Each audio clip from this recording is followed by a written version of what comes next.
그 찬양 가사여서 늘 별로 생각 안 하고서 불렀었는데, 늘 은밀히 보시는 주님. 왜 은밀히 보실까요? 그냥 대놓고 보시면 안 돼. 그리고 무슨 산타클로스처럼 이렇게 은밀히 보다가 큰 은혜를 베푸신다. 이렇게 사실은 의미 없는 말씀은 아닐 텐데, 마치 몰래 보고 있다가 이제 이렇게 선물 주듯이 그런다라고. 은밀히 보인다는 거는 사실 안 보이는 걸 거고요. 그리고 우리의 관심사로 보는 것들은 잘 안 보실 것 같은, 그게 큰 은혜가 아닐까라는 생각이 들어요. 대놓고 막 내가 하는 어떤 성과에 대해서 칭찬하시고 막 이러는 하나님의 성품이 아니라는 게 오히려 우리에겐 좀 위안이 되지 않나. 오늘 말씀도 좀 일맥상통할 것 같고요. 오늘의 시는 그래서 이런 삶의 신비라는 박노해 시인의 시를 좀 같이 나눠보려고 합니다. 무엇이 삶의 신비인지, 이게 신비라 그러면 별로 그렇게 사람들이 좋아할 것 같지는 않은데, 그래도 한번 우리 같이 고백해 보겠습니다. 시작. 채움보다 비움을 비울수록 새 힘이 차오를 것이니, 더함보다 나눔을 나눌수록 사랑이 더 커질 것이니, 가짐보다 쓰임을 쓸수록 내 삶이 더 꽃필 것이니. 사실 시인들은 이렇게 보면 현실에서 일어나지 않는 이상과 그 마음을 빗대서 얘기하는 적이 많지 않나, 이런 생각이 좀 들어요. 만약에 비움보다 채움을, 나눔보다 더함을, 쓰임보다 가짐을, 이게 사실은 그게 세상의 원리고 바라는 마음인데, 그렇게 씻으면 이 낭만이 없잖아요. 그래서 채움보다 비움을, 더함보다 나눔을, 가짐보다 쓰임을. 이게 어떻게 보면 청개구리 같은 그 얘기인데, 오늘 성경의 내용도 우리가 믿는 하나님의 세계도 이런 원리를 가지고 있는 세계가 아닌가 싶습니다. 그래서 오늘 말씀을 통해 우리의 마음에 영적인 세계에 꽃이 필 것을 기대하면서 우리 같이 기도하겠습니다. 하나님, 세상의 원리라는 것이 나쁘다 좋다의 문제는 아닐 터인데, 하나님이 우리에게 주시는 말씀들은 왠지 세상에서 유용해 보이지 않습니다. 유용한 것이 세상에 오래가는 것이고 지속된다라고 가르침을 받는 세계 속에서 이렇게 무엇에 쓸 수 있지 하는 하나님의 말씀을 또 오늘 기대하며 나온 우리들에게 하나님의 말씀이 우리 안에서 어떻게 꽃피게 되는지, 어떻게 차오르게 되는지, 어떻게 확산되는지 힌트를 얻는 이 한 시간 되게 하여 주옵소서. 예수님의 이름으로 기도합니다. 아멘. 네, 우리 지금 기적 시리즈 나누고 있고요. 오늘은 그 6번째 시간, 네, 삼손의 기적입니다. 이 기적이라고 할 수 있을지 모르겠으나 그래도 삼손 그러면 이제 딱 나오는 얘기가 있으니까, 네, 한번 생각을 해보도록 할게요. 말씀 본문은 사사기 16장 21절에서 31절 말씀인데요. 제가 한번 읽도록 하겠습니다. 블레셋 사람들이 그를 붙잡아 그의 눈을 빼고 끌고 가사에 내려가 놋줄로 매고 그에게 옥에서 맷돌을 돌리게 하였더라. 그의 머리털이 밀린 후에 다시 자라기 시작하니라. 블레셋 사람의 방백들이 이르되 우리의 신이 우리 원수 삼손을 우리 손에 넘겨주었다 하고 다 모여 그들의 신 다곤에게 큰 제사를 드리고 즐거워하고, 백성들도 삼손을 보았으므로 이르되 우리의 땅을 망쳐놓고 우리의 많은 사람을 죽인 원수를 우리의 신이 우리 손에 넘겨주었다 하고 자기들의 신을 찬양하며, 그들의 마음이 즐거울 때에 이르되 삼손을 불러다가 우리를 위하여 제주를 부리게 하자 하고 옥에서 삼손을 불러내매 삼손이 그들을 위하여 제주를 부리니라. 그들이 삼손을 두 기둥 사이에 세웠더니 삼손이 자기 손을 붙든 소년에게 이르되 나에게 이 집을 버틴 기둥을 찾아 그것을 의지하게 하라 하니라. 그 집에는 남녀가 가득하니 블레셋 모든 방백들도 거기에 있고 지붕에 있는 남녀도 3,000명 가량이라. 다 삼손이 재주 부리는 것을 보더라.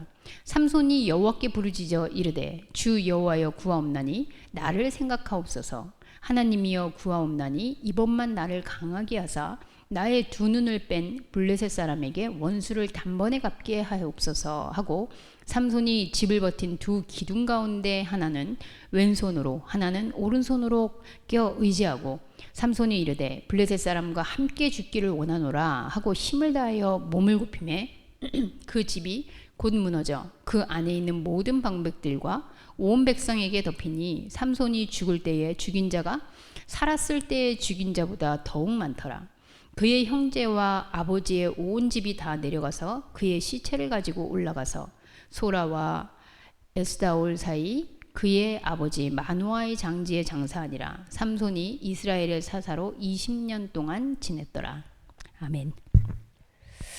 네, 사사기의 내용인데 뭐 우리 이건 소설로도 있고 또 어떻게 보면 성경 동화로도 있고 영화로도 있고 워낙 유명한 이야기여서요. 삼손은 정말 그 기념비적인 인물이 아닌가라는 생각이 드는데, 이게 뭐 긍정적으로만 기념비적인 것이 아니라 그의 삶 가운데 이 치명적인 그 실수라고 해야 될까요? 그걸로 인해서 사실 운명이 달라지는 그런 사건을 우리는 목격하게 됩니다. 근데 이제 여러 가지 뭐 아시겠지만 여러분, 제가 참 이 성경에 많이 태클을 걸지 않습니까? 그래서 오늘도 지금 제가 마음이 굉장히 편안한데 남의 교회 가면 이렇게 태클을 막 걸 수가 없잖아요. 막 질문할 수가 없잖아요. 그래서 오늘도 앞에 계신 그 부목사님 두 분한테 제가 질문하는데 막 기겁을 하시더라고요. 그래서 막 어떻게 해야 될지를 몰라가지고 블레셋 사람들이, 자, 이거는 사실 삼손과 데릴라라는 그 사건에 데릴라가 블레셋 사람들에게 이제 삼손의 힘이 도대체 어디서 나오냐. 아시겠지만 삼손은 태어날 때부터 그 부모님이 서원해서 얘는 하나님의 자녀로, 특별한 자녀로, 그래서 하나님께 드립니다. 그래서 바쳐진 사람이라는 뜻으로 나시린으로 자라게 되죠. 그 상징으로 이제 삭도를 대지 않냐고, 그러니까 헤어컷을 하지 않고, 근데 우리 득현 형제처럼 아마 머리가 저기 길었을 것 같아요. 그리고 이제 술을 마시지 않고, 뭐 이런 상징적인 걸로 하나님께 바쳐진 인물로 이렇게 컸는데, 이 머리카락에 힘이 있을 때, 뭐 아시겠지만 삼손이 그냥 잡으면 다 죽는 거죠. 예, 그래서 삼손이 있는 동안 블레셋에서 그 이웃의 적인데 어쨌든 적인 삼손 건들면 안 돼. 그래서 이들이 사실은 늘 수건하는 거는 저 삼손만 없으면 어떻게 하겠는데, 그리고 저 삼손 때문에 우리가 너무 당하는데. 여러분 근데 여기 보시면은요 23절에 그 23절 말씀을 보면 블레셋 사람의 방백들이 이르되 하면서, 우리가 사실은 이스라엘 사람들이 하는 거하고 좀 비슷해요.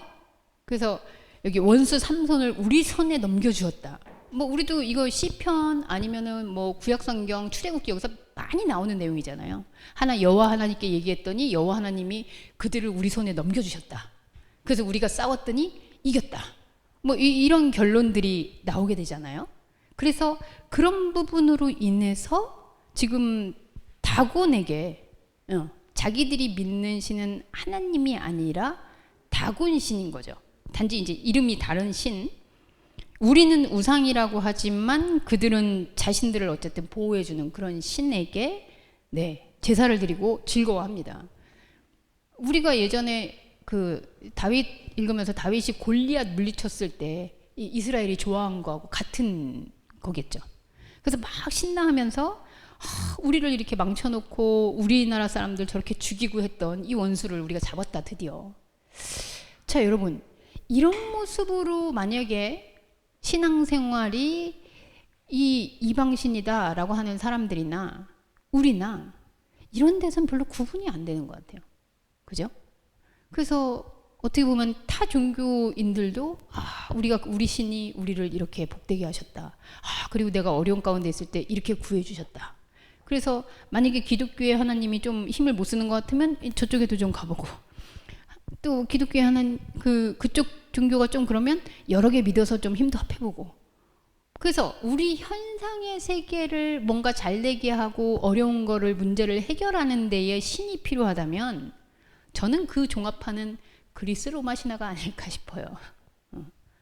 그래서 과연 우리가 알고 있는, 우리가 하나님이라 부르는 신이 그런 신인가? 오늘 삼손에서도 저는 여실이 아니지 않나? 그리고 아니죠, 당연히. 그렇게 하나님은 그렇다면 이 삼손을 통해서 알게 되는 하나님은 어떤 모습일까? 몇 개의 문제를 제시하면서 한번 우리 나눠보도록 하죠. 이 삼손이 잡힐 때 사실 결정적인 것은 데릴라가 맨날 이제 막 이렇게 살금살금 꼬셨잖아요. 너 어디서 이렇게 힘이 나오니? 어디서 이렇게 힘이 세니? 득현쌤? 그래서 데릴라가 뭐라고 얘기했죠? 그래서 삼손이 결국은 이거 말하면 안 되는데 말하면 안 되는데 득현쌤도 이렇게 물어보면 여자가 물어보면 넘어갑니까? 넘어가겠죠. 그래서 결국은 그 머리카락에 네, 힘이 있다. 그러는 바람에 그 머리가 잘라지고, 근데 그것도 되게 재밌어요. 거기 그 전의 내용 보면 이제 진짠가 아닌가, 또 거짓말 아닌가? 삼손이 계속 거짓말했잖아요. 그래서 7가닥인가 이렇게 잘라보니까 7가닥 잘랐는데 효과가 있었어요.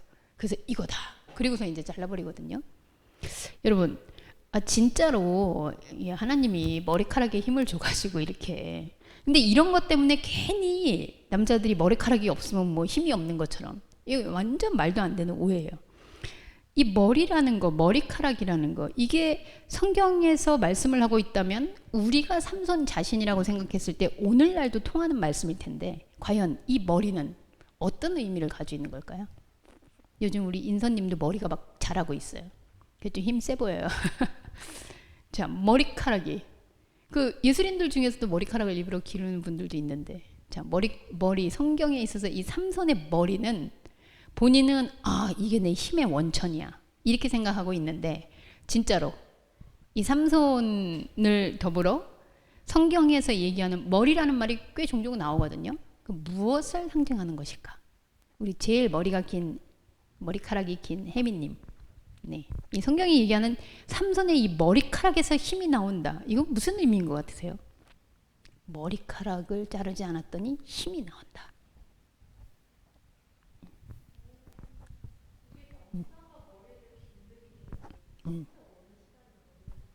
그래요? 남자가? 더 빨리 자라는 게 아니고 인선이 보면 더 빨리 자라는 것 같은데. 네, 근데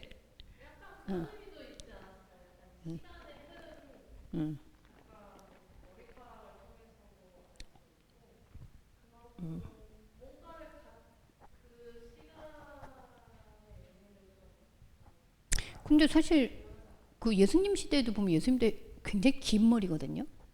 내가 볼 때는 전반적으로 머리가 길지 않았을까. 뭐 조선시대에도 그렇고 과거에 우리나라 더 그 전에도 보면 이 머리가 긴 거는 어떻게 보면은 누구나 머리가 대부분 길지 않았을까. 유달리 그 당시에 삼손만 헤어스타일을 길게 한 건 아니지 않을까. 상식적으로 좀 그렇잖아요. 네, 우리가 영화에서 하도 그 율브린너 바로를 봐서 머리카락이 없어 보여서 왠지 막 그런 것 같은데, 사실 그 당시에 머리가 긴 거는 전 세계 공통적으로 봤을 때 이 공통사항 같거든요. 삼손만 머리를 안 잘라서 머리가 특별히 거기에서 힘이 나왔다 이렇게 보기 어렵거든요. 그러면 성경에서 삼손 스스로든 성경의 기자든 이 머리와 힘을 연결하는 이 근거가 뭘까라는 부분에서 성경에서 사실 머리라는 부분이 결정적으로 나오는 두 텍스트가 있습니다. 머리카락. 네. 성경 창세기 1장 첫 부분에 나오는 게 바로 태초에라고 나오는 말인데, 그게 이제 베레시트라는 말이거든요. 그리고 요한복음에서 태초에 말씀이 계시니라 할 때 태초라고 나오는 게 이 엔 아르케 해가지고 나오는 말이에요. 근데 이 두 단어, 태초, 처음, 시작, 이 단어가 머리라는 단어와 기원을 가지고 있다는 거죠. 그 베레시트라는 거는 사실은 이게 집 혹은 성전의 이 처음, 그리고 그게 머리, 정상, 우두머리 뭐 이런 게 이제 조합돼서 나온 단어거든요. 그러니까 태초라는 거는 해석을 하자면 머리 안에 라고 되는 거나 마찬가지예요. 근데 그 머리가 어떤 머리이냐, 그 머리가 우리의 집인 머리가 되는데, 지금의 우리로 말하자면 바로 그 엔 아르케도 동일한 이게 태초 안에 이런 뜻이거든요. 헬라어로 왔을 때. 그러니까 구약을 얘기하든 이 신약을 얘기하든 태초라는 것을 의미하는데 이 태초가 머리 안에라는 의미가 된다는 거예요. 그럼 우리에게 태초? 우리는 태초 그러면 처음 시작되고 인간이 만들어지고 그리고 태초부터 계셨던 하나님이 말씀이 되고 했을 때 그 태초는 뭔가 우리하고는 아마득한 저 세상의 이야기로부터 시작되는 하나님의 시점일 것 같은데, 이렇게 해석을 하면 오늘도 태초라는 것은 결국 머리 안에, 우리 안에 이 머리통 안이 아니라 어떤 머리일까요? 하나님의 집이 하나님과 접점을 이루고 있는 그 시작점이 되는 거기를 우리는 머리라고 얘기해요. 그래서 머리 대신 그리스도, 사도 바울은 그렇게 얘기하잖아요. 교회의 머리는 누구니? 그리스도니. 그리고 여러분 생각나세요? 예수님이 오셔서 나는 머리 둘 곳이 없다. 그렇게 얘기하셨죠. 그럼 예수님이 나는 지금 집도 부동산도 없어가지고 너네 따라다녔자 이거 소용없어, 이 말씀일까요? 예수님이 얘기하는 여기서 머리 둘 곳이 없다가 바로 하나님의 집인 이 머리 안에 있을 수가 없구나. 아직 태초가 일어날 수가 없구나. 여러분 아시겠지만 태초는 하나님의 말씀이 움직이는 시간이에요. 그래서 이 우리 안에 천국이 여기 있다 저기 있다도 아니니 너희 안에 있다 할 때 바로 그 안에 있는 게 하나님의 말씀이 우리 안에 들어오는 그 태초의 시간이 바로 머리 안의 시간이에요. 그렇게 본다면 이 삼손에게도 삼손의 머리가 힘이다 라고 한다면 이 머리는 분명히 부모로부터 뭐 유전돼서 아니라 부모의 서원에 의해서가 아닌 하나님의 자녀로서 내가 하나님의 말씀의 그 머리가 중심이 되어서 살아가는 자녀로 키워야겠구나. 그리고 나는 부모로부터 그렇게 키움을 받았구나. 한마디로 나는 그리스도가 머리가 되는 그리스도의 몸이구나. 그래서 그 머리에 따라서 나는 사는구나. 이렇게 되는 게 우리의 지금 그리스도 안에서 사는 자들의 자의식이거든요.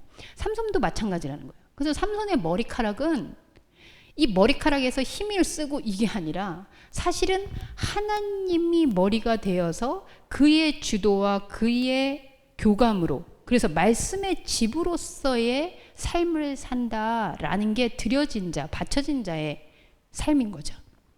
그런데 아시겠지만 이 삼손은 그 힘을, 그리고 하나님이 나와 함께 하신다라는 이 자부심을 어디다 외부에 써요. 그래서 물리치고, 내가 원수라고 생각하는 사람 물리치고, 내가 마음에 안 든다고 생각하는 사람 치고, 그래서 막 평소에 보면 막 낙이 뼈를 막 이렇게 취해가지고 사람들 죽이고 뭐 이런 데 써요.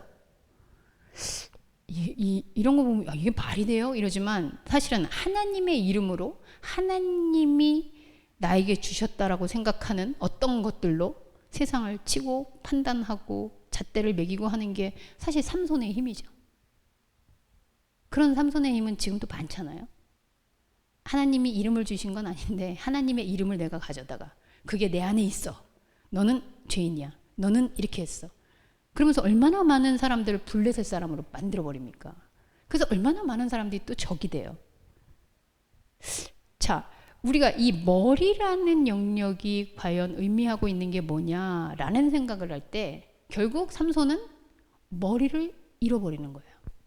그리고 머리가 잘렸다라고 여기서 표현되지만 한마디로 세상과의 교감을 통해서 사실 이 머리는 세상에서 내가 어떠한 삶을 살든 하나님과 교감하는 집, 그 머리로서 존재해야 되는데 그렇지 않으니까 하나님의 이름이 됐든 뭐든 이게 세상을 향한 무기가 되는 거죠. 그렇게 살다가 결국은 희망적인 단어는 여기서 어떤 단어가 나오냐면요. 이건 희망적이라 그러면 조금 슬프긴 하지만 22절 같이 한번 읽어보죠. 시작. 그의 머리털이 밀린 후에 다시 자라게. 예. 그 머리털이 자기가 그렇게 생각했던 머리는 다 밀려버렸어요. 다 죽어버렸어요. 그런데 희망적인 것은 머리카락이 새롭게 나는 거죠. 한마디로 얘기하면 거듭나는 거예요. 머리가 다 밀린 다음에. 그래서 실제로 성경에서는 힘이 없어졌다라고 표현하지만 이 머리 대신 하나님과의 연결성이 없으니까 삼손에게 사실은 하나님과의 관계로 사는 존재성이 없어져 버린 거죠. 그런데 그게 왜 희망이냐? 사실 삼손에게는 자존심만 상한 그 일이 아니라 완전히 자기의 죽음이거든요. 근데 그거는 마치 성경에서 보세요, 여러분.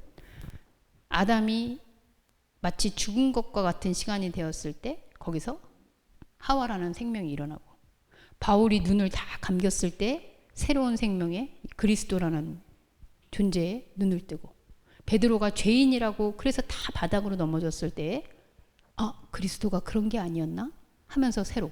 이 거듭남의 원칙이 지금 삼손에게도 그대로 동일하게 적용되고 있다는 거죠.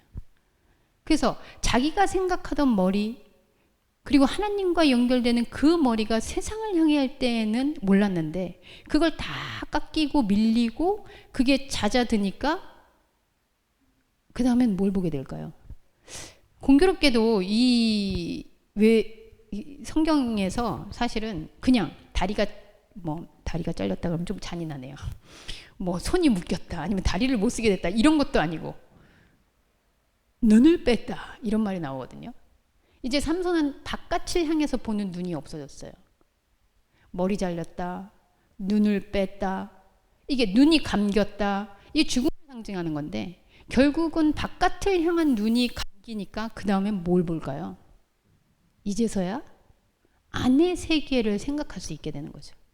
여기서 삼손이 어떻게 해서 변화됐는지는 얘기가 그렇게 자세히 나오지 않아요. 그러나 우리가 아는 것은 이 마지막 장면입니다. 오늘 장면에 등장하는 이 마지막 장면에 보면 블레셋 사람들이 삼손을 잡아서 가만히 두지 않고 이제 놀림거리를 만들죠. 예수님한테 한 얘기하고 똑같아요. 야야, 엘리야가 와서 구하나 보자. 그러면서 제가 어떻게 천사들이 와서 제 살리나 보자. 이거하고 똑같잖아요. 그래서 삼손이 결국은 넘어가고, 자, 그런데 저는 여기서 하나 더 태클을 걸지 않을 수 없는 부분이 있습니다. 어떤 부분이냐? 삼손이 결국은 28절에 같이 한번 읽어볼까요? 시작. 삼손이 여호와께 부르짖어 이르되 주 여호와여 구하옵나니 나를 생각하옵소서. 하나님이여 구하옵나니 이번만 나를 강하게 하사 나의 두 눈을 뺀 블레셋 사람에게 원수를 이번에 갚게 하옵소서. 자, 이렇게 하고 삼손은 어떻게 됩니까? 죽습니까? 살아납니까? 삼손 죽어요. 자, 여러분, 아니 여러분이 겸손하게 내가 지금 삼손이 이렇게 회개했잖아요. 내가 이게 아니었구나. 하나님 저한테 한 번만 더 마지막으로 힘을 주세요. 그럼 제가 저것들 다 물리치겠습니다. 이러면 해피엔딩은 뭐예요? 나쁜 놈들은 다 죽고 삼손은 살고, 그래야 되는 거 아니에요? 아니 내가 소원을 빌었는데 내가 우리 아들이 소원을 빌었는데 엄마 나 이번에 이러면요 정말 나는 죽어도 좋으니 이거 해주세요. 근데 그거 해주고 정말 자식을 죽입니까? 근데 하나님이 삼손이 원수만 갚게 해주세요. 한 번만 힘을 주세요. 그랬더니 진짜 한 번만 힘 주고 그냥 죽었어요. 아니 무슨 자식이 소원을 빌고 기도를 했는데. 그래서 여러분 절대 기도할 때 그러면 겸손하면 안 돼요. 하나님 쟤만 잘 되게 해주시면 저는 괜찮습니다, 이런 말 하시면 안 돼요. 지금 그렇잖아요. 삼손이 하나님의 자녀고 지금 이렇게 회개해서 한 영혼이 돌아오면 천국에서 천사들이 막 춤을 춘다 그랬는데, 아니 삼손이 이렇게 회개하고 하나님 제가 정말 잘못했습니다, 저 원수들을 갚고 저는 죽어도 괜찮습니다, 그러면 살려주셔야지 이게 드라마틱하게 되는 거지. 그렇게 했더니 진짜로 와르르 무너지고 자기도 죽었어. 여러분 이거 미안한데 그러면 삼손이 죽을 줄 알면서 이랬는데 이거 타살입니까? 자살입니까? 이거를 도와주는 하나님은 그럼 어떻게 되시는 겁니까? 어렵나요? 말하기 곤란한가요? 삼손이 여기서 죽는 건 도대체 왜 죽는 거야? 아니, 하나님이 원수 갚고 돌 무너졌는데 삼손만 이렇게 구출해서 살릴 수는 없는 걸까요? 혜민이는 기도할 때 삼손같이 하시겠어요? 저는 죽어도 괜찮사오니 원수만 갖게 해주세요. 근데 하나님이 쭈루룩 해가지고 혜민이도 죽었어. 괜찮아요? 괜찮기를 전에 죽었어 몰라. 아마 가서 하나님 대면하면 한마디 할 것 같아. 아니 죽이라고 진짜 죽이면 어떻게 해요? 막 이러지 않을까요? 이렇게 되면 성경이 정말 하나님이 너무 좀 뭐가 사랑의 하나님인지 저는 좀 잘 모르겠어요. 도대체 이거는 무슨 의미로 우리가 받아들여야 되는가? 그래서 삼손의 말씀이 오늘 우리에게도 여전히 진리고 말씀이 유효하다면 분명히 이거는 만약에 우리가 이걸 현상으로 받아들여서 삼손처럼 이러면 저는 삼손 같은 기도는 절대 안 할 거예요. 원수는 못 갚아도 좋으니 저는 오래오래 살려주세요. 저만 여기서 살려주시면 제가 나가서 잘 살게요. 저는 이렇게 기도하고 싶어요. 뭐 원수를 갚고 한 것가 지금 어디 있어? 지금 내 코가 석잔데. 그러면 그런 의미가 아니라면 자 머리와 결국은 삼손의 머리 그리스도 하나님이 여호와가 우리의 머리 되심을 인정하는 존재성이 이스라엘 백성 하나님의 자녀라면 그 자녀됨의 존재성이 밖을 향할 때 보이지 않던 그리고 이 밖을 향해서는 힘을 행사하고 그걸로 판단하고 그걸로 죽이기도 하고 이런 무기로 썼는데 그걸로 인해서 그 머리가 잘려나감을 알게 되고 눈이 빠져나가는 것들을 인식하게 될 때 결국 우리는 존재의 안을 비로소 보게 되는 거죠. 삼손은 분명히 그 세계를 본 것 같아요. 그리고 희한하게 거기 보면 물론 사람들이 삼손을 두 기둥 사이에 세웠는데 재밌는 표현이 하나 등장합니다. 26절입니다. 우리 같이 한번 읽어보죠. 시작. 삼손이 자기 손을 붙든 소년에게 이르되 나에게 이 집을 버틴 기둥을 찾아 그것을 의지하게 하라 하니라. 여기서 이 집을 버틴 기둥이라고 할 때 이 집이 사실은 머리의 집, 성전인 집, 그 집 맞아요. 어떻게 보면 이 집의 기둥은 거기에 우리는 영화적인 상상력을 가지고 경기장에 막 모여 있는데 그 경기장에 기둥을 무너뜨렸더니 거기에 있던 이 원수 같은 블레셋들 다 죽었다. 이제 이렇게 상상을 하는데 삼손이 그 기둥이 무너지면서 죽은 걸 보면 삼손에게도 이게 기둥이거든요.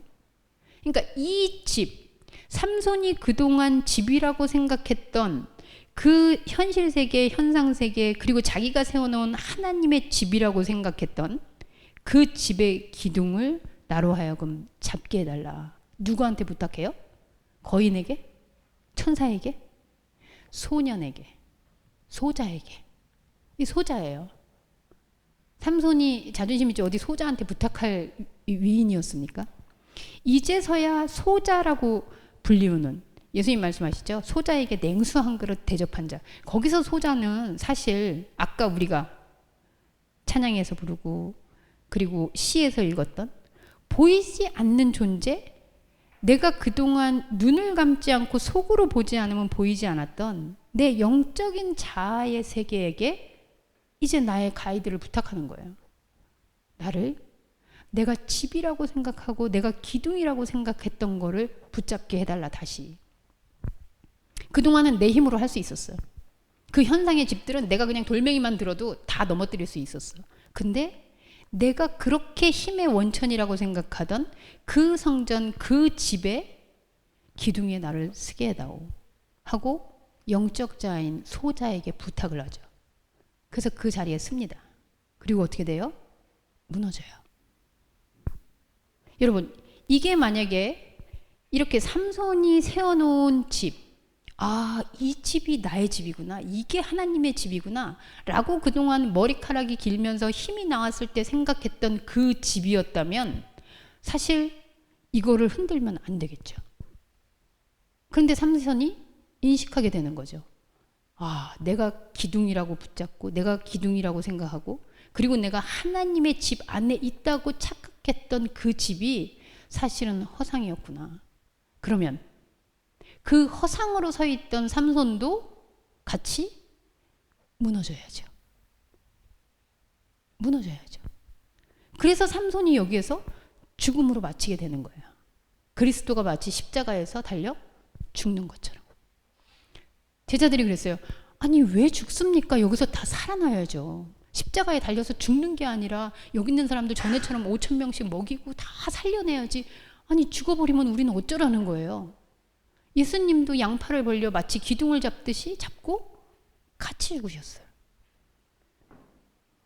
구약의 성경의 모든 이야기는 결국 그리스도를 향합니다. 그리스도의 비유예요. 그 비유들을 계속 얘기해 오고 있죠. 언제까지? 우리 안에 머리가 열리는 태초가 일어나는 그 순간까지. 그리고 이 태초는 날마다. 그래서 하나님께는 하루가 천년 같고 천년이 하루 같다. 우리는 사실 소원을 이루어 주길 원할 때는 천년이 하루 같으면 좋겠다. 이렇게 바라고 있지만 하나님은 그 시간성이 없다는 거예요. 하나님에게 있는 시간은 딱 하나의 시간. 태초의 시간. 그 태초의 시간, 이 세상에 있는 것들은 그저 흘러가고 그게 마치 잠들듯이 그거를 보는 집중하는 시간이 아닌 그 안을 볼 때 하와의 생명이 탄생되는 그 시간. 그래서 삼손에게 지금 삼손은 이 머리카락으로 인해서 자기의 머리카락, 자기의 머리됨이 무엇인지 오해하고 그것을 힘으로 행사하던 종교인에서 이 집은 내가 이거를 힘입어서 쓰는 게 아니라 이 집 안에 내가 있는 거구나. 그렇다면 내가 세워놓은 집, 내가 하나님의 집이라고 생각했던 그 집은 무너져야 되는 거구나. 누구의 안내를 받아서? 소자의 안내를 받아서. 보이지 않는, 은밀하게 보는. 그래서 내 영적 자아 생각하지도 않았던, 평소에는 내가 힘쓸 때는 잘 인식도 안 했던 그 소자에게 부탁해서 그 기둥을 잡고 흔들어 무너뜨리는 거예요. 그 다음엔 안 나와요. 그런데 여기 그렇게 나오죠. 삼손이 죽을 때에 죽인 자가 살았을 때 죽인 자보다 더 많았더라. 뭐 이렇게 되면 죽은 게 마치 잘 됐다. 뭐 이렇게 얘기하는 것 같은데 맞아요. 결국은 삼손인 내가 현상에서 죽었다라고 생각할 때 진짜로 죽어야 한다라고 생각했던 것들, 내가 외구를 쳐부시고 했던 것들이 사실은 이게 외부에 있는 죽임의 수가 아니라 내가 죽어버리면 모든 게 죽는 거잖아요. 그럼 그 이후에는 그냥 끝이냐? 그 이유가 삼손에게는 진짜 생명의 시간이 됐겠죠. 이게 현상으로 진짜 살았냐 안 살았냐가 아니라. 성경은 우리에게 하나님 말씀대로 머리를 자르지 않았더니 그렇게 힘이 나오더라. 그런데 머리를 잘랐더니 그래서 꼬임에 넘어가서 머리를 잘랐더니 그렇게 되더라. 이런 동화 같은 이야기를 전해주기 위해서 성경을 할애했을 리가 없어요. 이게 오늘 우리에게도 진리의 말씀이 된다면 분명히 이 머리는 우리의 머리고 우리는 지금 그 머리 안에 있음을 뭘로? 여러분 안에 지금 말씀이 들려지고 있잖아요. 이게 말씀의 집이죠. 그래서 그리스도는 지금 와서 우리가 태초 안에 있지 않을 때 이 말씀의 집 안에 말씀이 있는 자리 안에 우리의 영이 없을 때 내 머리 둘 곳이 없구나. 그리고 내 집, 내 머리는 도적의 소굴이 됐구나. 아버지의 집이 없구나. 그 한탄을 하시는 거예요. 삼손의 기적은 무엇이냐? 기둥을 잡고 죽는 기적이에요. 내가 붙잡고 있는, 내가 하나님이라고 생각하고 있는 이 든든한 기둥을 이 기둥이 무너져서 쏟아져 내리는 그 자리에는 남들만 죽느냐? 아니요. 내가 죽기 위해서 흔드는 거예요. 그래서 그 십자가의 사건이 일어날 때 내 죽음의 사건이 예수도 그러잖아요. 야, 내가 천사들 부르면 하나님이 나 못 살릴 것 같아? 현상으로 얼마든지 나 살아날 수 있어. 근데 나 안 살아. 왜? 그 죽음을 봐야 되거든요. 우리가 기대하는 힘센 그리스도, 왕이 되는 그리스도, 그 그리스도가 하나님이 아님을 알려야 되거든요. 삼손의 죽음은 삼손의 진짜 삶이 살아나는 기적입니다. 그 기적이 모세에게도 다윗에게도 그리스도에게도 바울에게도 동일한 패턴으로 나타난 것을 우리가 확인한다면 오늘 우리의 삶 속에 우리의 영적인 자아도 하나님과 어떻게 관계 맺는지를 우리는 분명히 힌트를 얻게 될 거예요. 그 삼손의 죽음이 헛되지 않는 죽음이 되기를, 그것을 인식하는 우리 머리 안의 세계에 태초가 일어나는 그 기적을 함께 공유하는 저희들이 되었으면 좋겠습니다. 기도하겠습니다. 하나님, 세상에서는 하나님이 이렇게 큰 힘을 줬는데 그렇게 타락하고 잘못해서 그래서 벌받아서 마지막으로 원수 같고 죽은 삼손, 이렇게 우리에게 권선징악의 말씀처럼 이야기가 들려집니다. 하지만 한 겹 한 겹 하나님의 말씀들을 펼쳐내다 보면 하나님이 그 안에서 얼마나 애절하게 우리와 관계를 맺기 원하시고 우리 안에 있기를 원하시고 우리를 당신 안에 두기를 원하시는지, 그래서 내가 너희 안에 있고 너희가 내 안에 있다라고 그렇게 수없이 목청을 울려 말씀하시지만 우리는 또 다시 그 힘이 외부를 향해 있는 줄 착각합니다. 이렇게 착각할 줄 알면서도 오늘도 말씀을 통해 우리에게 다가오신 하나님 참 감사합니다.